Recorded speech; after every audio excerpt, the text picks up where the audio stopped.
Hello hello hello. एक बार फिर से आप सभी को स्वागत है मेरे चैनल कोजी ब्लॉग्स में। थंबनेल देख के तो आप लोगों को पता ही चल गया होगा, ये है एक शादी वाली ब्लॉग जहाँ पे हम लोग एक इनविटेशन में जाने वाले थे। तो इस वीडियो में आपको मेकअप से लेके शादी के कुछ क्लिप्स सब कुछ देखने को मिलेगा। सबसे पहले ऑफिस से आने के बाद मुझे मेरी चाय पीनी थी, क्योंकि उसके बगैर मेरा एक दिन भी नहीं गुजरता है। तो पहले ही मैंने चाय बना लिया 2 कप मेरे और मेरे हस्बैंड के लिए, उसके बाद ही मैं मेकअप वगैरह कर पाऊँगी।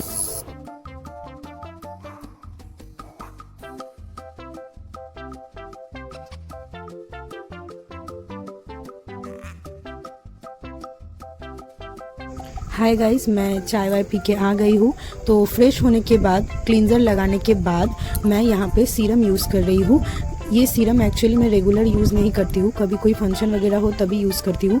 ये सीरम लगाने के बाद फेस में एक ग्लो आ जाता है। ये गुड वाइब्स का सीरम है, आप देख सकते हैं ये सीरम लगाने से पहले मेरा फेस कैसा था और सीरम लगाने के बाद फेस कैसा है। तो आप लोग भी चाहे तो ये सीरम यूज़ कर सकते हैं।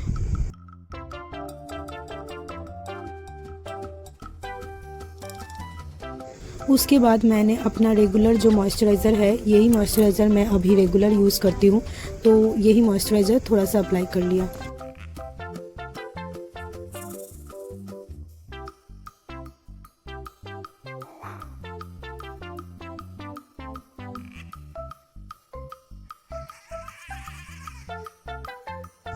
उसके बाद मैं अपना प्राइमर यूज़ कर रही थी।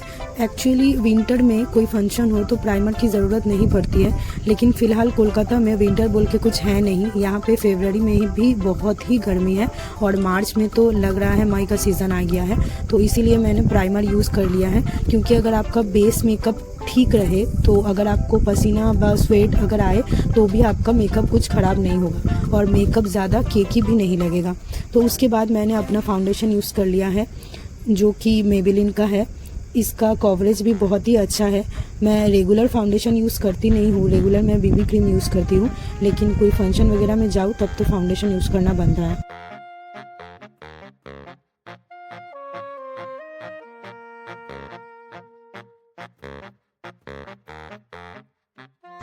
यहाँ पे फाउंडेशन हो चुका था अच्छे से ब्लेंड।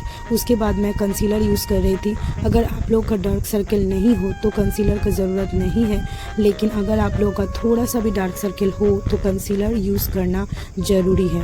और कंसीलर यूज़ करने से आई शैडो लगाने पर भी बहुत अच्छा उसका कलर निकल के आता है। जैसे अगर बिना कंसीलर यूज़ करे आप आई शैडो लगाइएगा और कंसीलर लगाने के बाद अगर आई शैडो लगाइएगा तो दोनों का कलर में बहुत ही फ़र्क होगा। और यहाँ पे मैं अपने आईब्रो सेट कर रही थी। अगर आप लोगों के पास आईब्रो पेंसिल नहीं है तो आप लोग चाहे तो काजल से भी आईब्रो सेट कर सकते हैं, लेकिन उससे थोड़ा ज़्यादा ब्लैक ब्लैक हो जाता है। अगर आप काजल से आईब्रो सेट करते हैं तो आपको बहुत ही हल्का हल्का लगा के सेट करना पड़ेगा।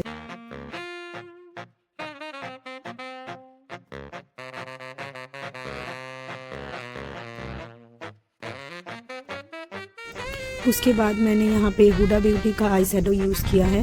यहाँ पे मैं पिंक कलर का आई शैडो लगा रही हूँ, क्योंकि मैं सोच रही हूँ जो साड़ी मैं पहनूंगी शायद पिंक कलर का ही पहनूंगी, क्योंकि अभी तक मैं जब मेकअप कर रही थी तब भी मुझे पता नहीं था मैं क्या पहनने वाली हूँ, क्योंकि इनविटेशन आने के बाद मुझे टाइम ही नहीं मिला कि मैं कुछ निकाल के कुछ मतलब सेट करके रख पाऊँ कि मुझे क्या पहनना है।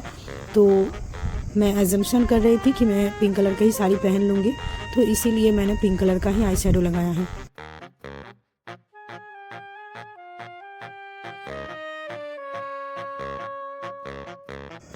अब दोनों आँखों में आई शैडो लगाना हो गया था कंप्लीट। उसके बाद मैं ब्लू कलर का काजल से आईलाइनर लगा रही थी, क्योंकि ब्लू कलर का लिक्विड लाइनर मेरे पास है नहीं, और मैं जो साड़ी पहनने वाली हूँ वो साड़ी का जो ब्लाउज़ है वो ब्लू कलर का है। तो इसीलिए मैंने यहाँ पे पिंक आई शैडो के साथ ब्लू कलर का लाइनर लगाया है। उसके बाद मैं काजल लगा रही थी ब्लैक नॉर्मल।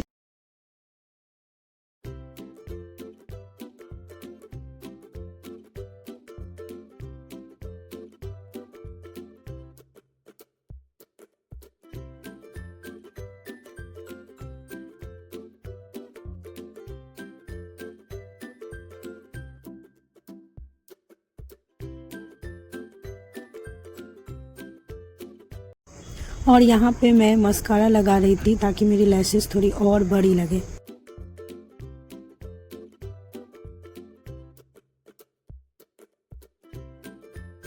उसके बाद मैं यहाँ पे लैक्मी का ब्लश यूज़ कर रही थी। ये काफ़ी पुराना ब्लश है लेकिन फिर भी इसका पिगमेंटेशन बहुत ही अच्छा है।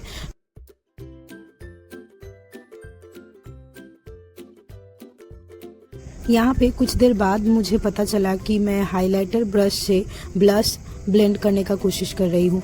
फिर मैंने जो ओरिजिनल ब्लश करने का ब्रश है उससे ब्लेंड कर रही थी तो अच्छे से ब्लेंड हो गया था। उसके बाद मैं यहाँ पे ब्लू हेवन का एक लिपस्टिक यूज़ कर रही थी। ये लिपस्टिक डुओ लिपस्टिक है, इसमें लिक्विड और बुलेट लिपस्टिक दोनों ही है। ये लिपस्टिक एक्चुअली मुझे गिफ्ट में मिला था। मेरी भाभी मेरे लास्ट एनिवर्सरी में ये लिपस्टिक मुझे गिफ्ट की थी। इसका कलर बहुत ही प्यारा है, मतलब मेरा एक न्यूड कलर का फेवरेट लिपस्टिक था, उसके बाद ही मेरा ये लिपस्टिक फेवरेट हो गया है। इसका कलर इतना प्यारा है और इसका लिक्विड जो लिपस्टिक है ये लगाने के बाद जब ड्राई हो जाता है उसके बाद ना ये एकदम स्मज प्रूफ है, मतलब आप खाना वाना खाओ 2-4 घंटा ये आराम से निकाल देगा। तो यहाँ पे मैं मोटा मोटी हो चुकी थी तैयार। तो अब मुझे अपने बाल बांधने थे, जो कि है एक बहुत ही चैलेंजिंग सिचुएशन, क्योंकि मुझे फेक जूड़ा बनाना था जो पीछे से पूरा टाई होके एकदम नीट एंड क्लीन रहता, कोई भी इधर उधर बाल नहीं होता। लेकिन मेरे पास टाइम था बहुत ही कम, क्योंकि ऑफिस से आने के बाद मैं चाय वाय पी के टाइम वेस्ट कर रही थी। उसके बाद मैं वीडियो बनाने के लिए मेकअप शूट भी कर रही थी, तो मेरे हस्बैंड भी बहुत गुस्सा हो रहे थे, तो इसीलिए मैंने जल्दी जल्दी जो हो पाया वही बाल बांध लिया। और यहाँ पे मैं साड़ी चूज़ कर रही थी कि मुझे कौन सा पहनना है, जो कि मुझे यही ठीक लगा क्योंकि ये बहुत ही लाइट वेट है। एक और जो साड़ी है वो भी लाइट वेट था, लेकिन उसका ब्लाउज़ मुझे आ नहीं रहा था क्योंकि साड़ी इतना पुराना हो चुका है, मैं मोटी हो चुकी हूँ, तो ब्लाउज़ हो नहीं रहा है। तो जो मिला वही पहन के चलना है क्योंकि टाइम बहुत हो चुका है। यहाँ पे देखिए मैं टाइम दिखाने की कोशिश कर रही हूँ, लेकिन मोबाइल भी मेरा साथ नहीं दे रहा है। उसके बाद मैं परफ्यूम वर्फ्यूम लगा के हो गई थी रेडी। यहाँ पे जल्दी जल्दी से मैंने ज्वेलरी पहन लिया। एक्चुअली मेरा कुछ भी सेट नहीं था, जो मेरे हाथ के नज़दीक आया जो मिला। आप लोगों को शायद पता ही होगा कि लड़के लोग का ज्वेलरी कभी भी एक जगह पे मिलता नहीं है, मतलब जब जो पहनना है तब वही चीज़ नहीं मिलेगा, और टाइम भी नहीं है कि मैं अभी ढूंढूँ और वही चीज़ निकाल के पहनूँ। अभी मुझे लग रहा है कि मैं थोड़ा ज़्यादा ही बकबक कर रही हूँ। तो यहाँ पे मैं हो गई थी रेडी और कोई था नहीं जो मेरा पूरा लुक का वीडियो बना के दे। हाँ, मेरा हस्बैंड ज़रूर थे, लेकिन वो इस सब चीज़ में एकदम इंटरेस्टेड नहीं है। तो मैं खुद ही अपना सेल्फी वेल्फी लेके निकल चुकी थी शादी में जाने के लिए।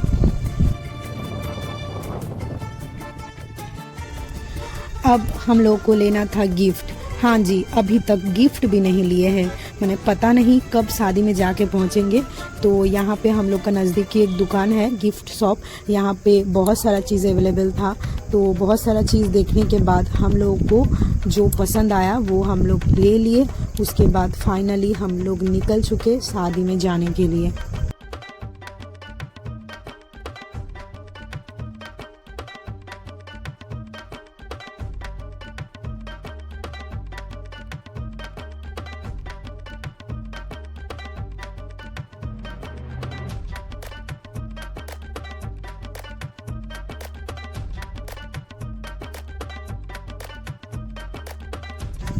फाइनली हम लोग पहुंच चुके थे शादी में, जो कि बहुत ही लेट पहुंचे थे, मतलब शायद 10 या 10:30 हो गया था हम लोगों को पहुंचते पहुंचते। लेकिन पहुंचने के बाद जो देखने को मिला, देखिए कितना सुंदर गेट सजाया हुआ है, मतलब कितना प्यारा लग रहा है गेट।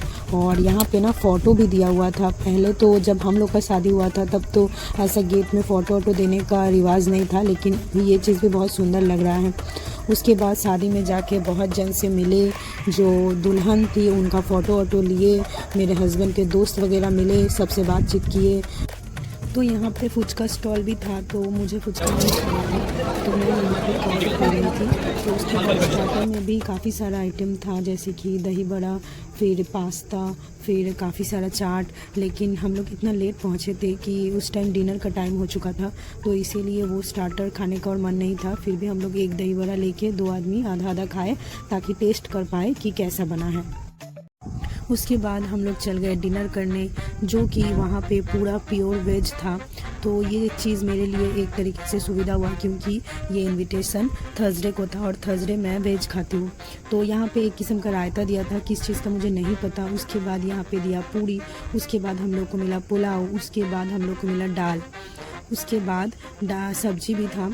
सब्जी में आलू गोभी का सब्जी था। उसके बाद पनीर था। पनीर मैं खाती नहीं हूँ, मुझे अच्छा नहीं लगता है।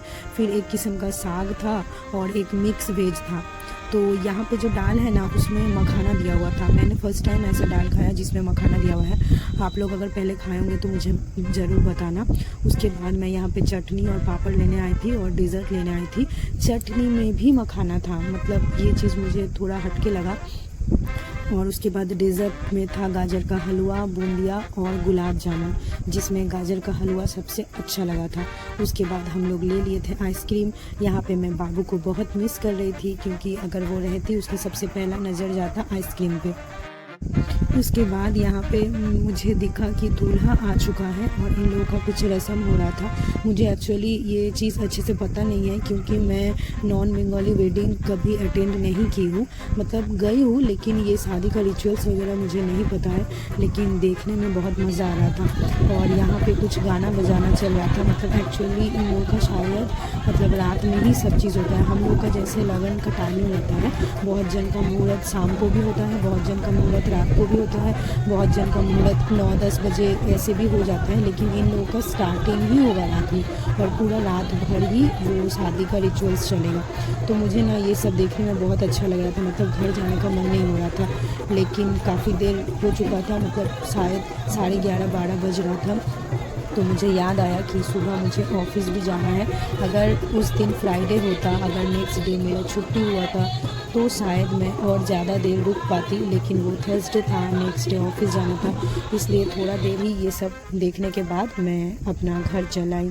मतलब मुझे आना पड़ा, मेरा मन नहीं था घर आने का। उसके बाद एज़ यूजुअल मुझे अपना सेल्फ़ी लेना था, क्योंकि मेरा कोई फ़ोटो खींच दे पूरा वैसा कोई था ही नहीं। तो इसके बाद मैं दिखाने का कोशिश कर रही थी कि रात को रास्ता हो चुका था पूरा सुनसान, सिर्फ हम लोग दोनों अकेले घर आ रहे थे। तो घर आते आते 12 बज चुका था। और यहाँ पे मतलब आफ्टर मेकअप कैसा हालत होता है आप लोग देख लीजिए। अब ये सब मुझे सब सजाना था रात।